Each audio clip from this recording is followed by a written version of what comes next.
Well, he's fully recovered, except for a few minor kinks.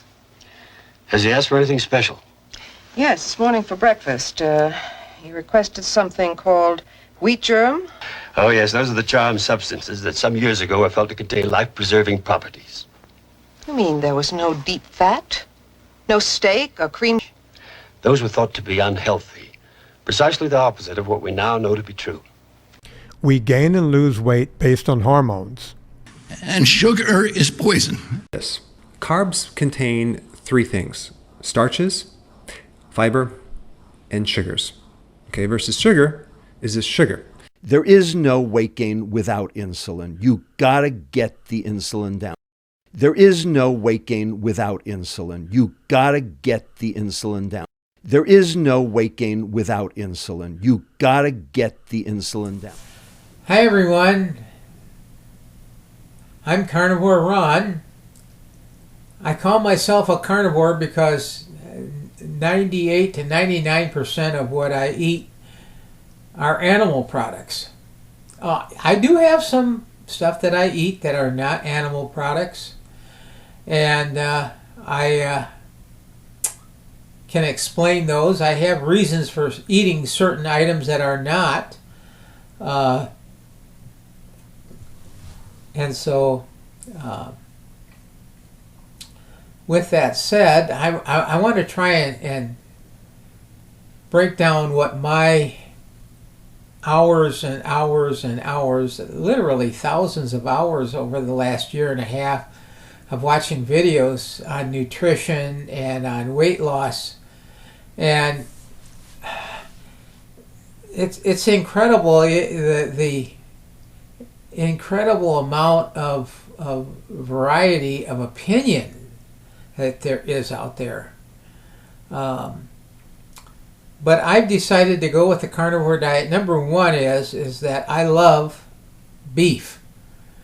And beef is mostly what I eat. I eat eggs, I eat bacon, but I eat mostly beef.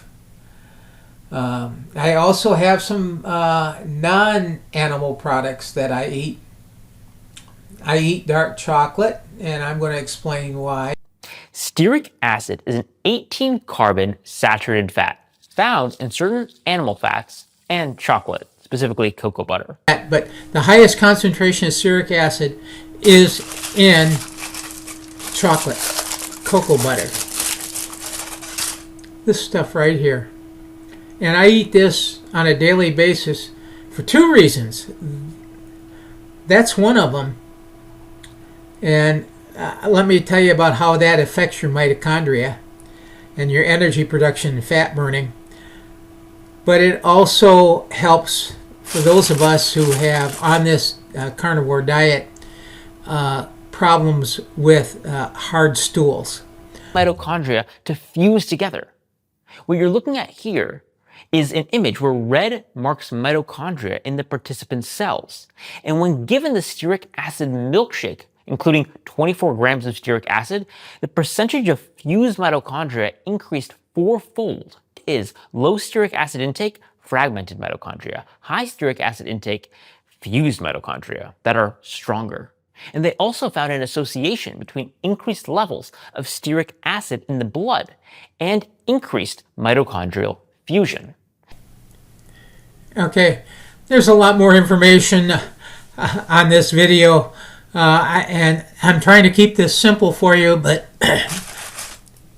that's my reason for eating this stuff daily. The second thing that I eat is allulose. Allulose has actually broken a weight loss stall that I was on, a plateau. And here's an email that I got back from Dr. Binkman's assistant. And I've shown this in a previous video, but here it is. I'm going to read it for you. Hello, Ronald. I'm Jennifer, one of Dr. Binkman's assistants.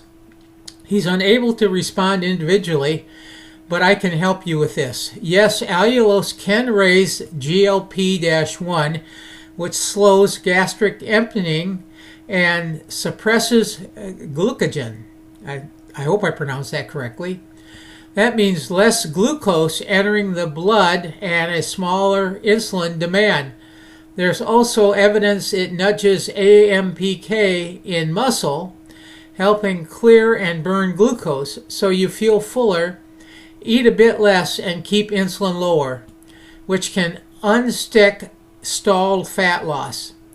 And what a fun way to do it. I'm so glad it's working for you.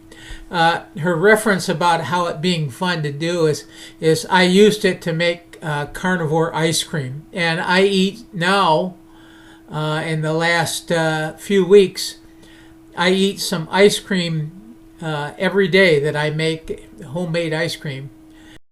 And I also, anytime I feel like a snack, a sweet snack, that's what I get.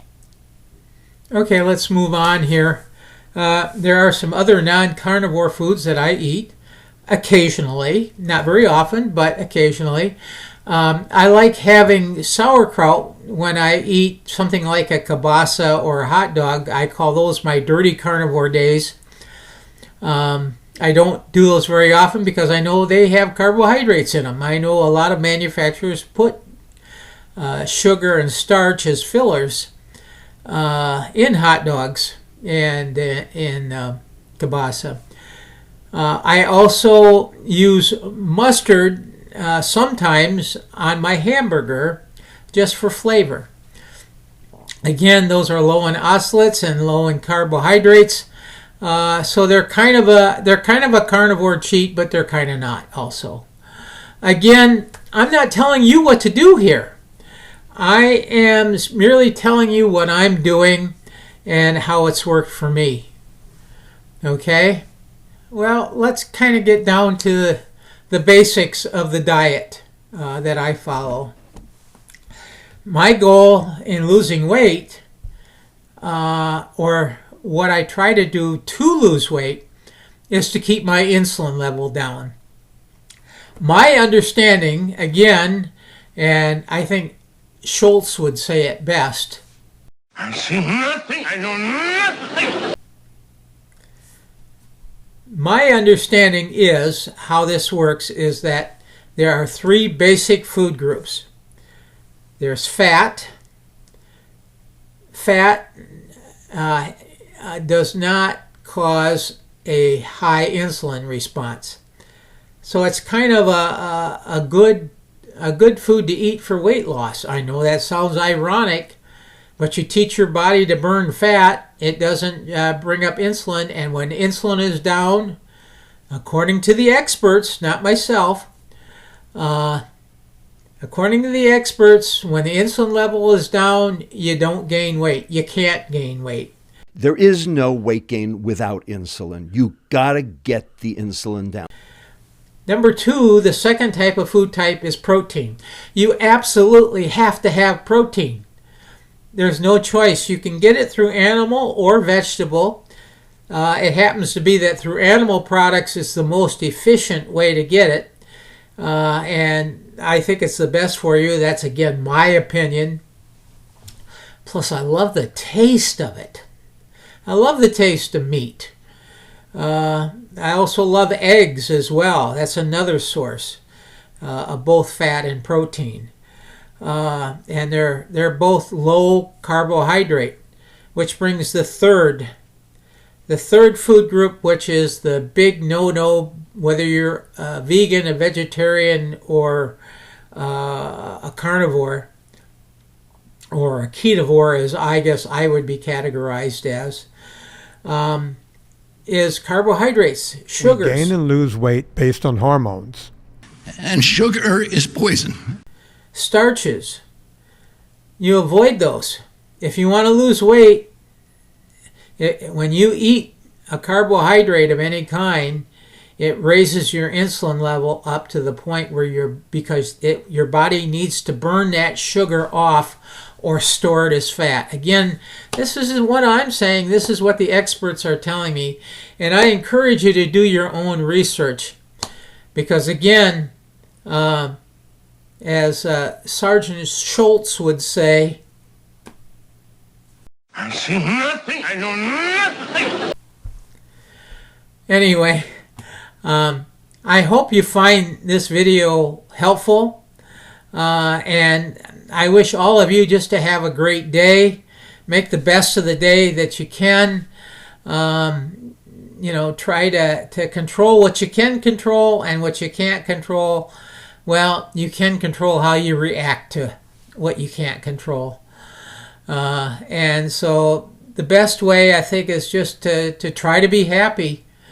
And again, if you're stalled on weight loss, I found using allulose as a sweetener, you put in your tea, your coffee, your drink, make homemade ice cream like I do. Whatever works for you, works for you. Again, I'm just telling you what I'm doing, and I'm reporting the results. And to me, the results are pretty obvious. Here's me pre-carnivore, and here's me post-carnivore. Or I should say during carnivore, because I'm still on carnivore. Guys, just have a great day. This is Carnivore Ron, and I'm signing out.